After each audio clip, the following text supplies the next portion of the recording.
Hey guys, Justin again with Vintage Trailer Works. Going to take a second today to show you how to re-grease your hub bearings. It's very simple. You'll just take some flat object and pop this cap off here. And then you'll see in there the grease fitting. And then you'll take your grease gun. We have a automatic or like a battery powered grease gun here. We'll take the fitting, hook it there, and then simply fill in until you see grease start to come out of the sides over there.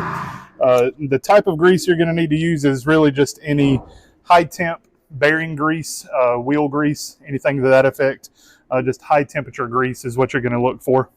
But if you do that, maintain your bearings, maintain your hubs, trailer will take care of you. Thank you.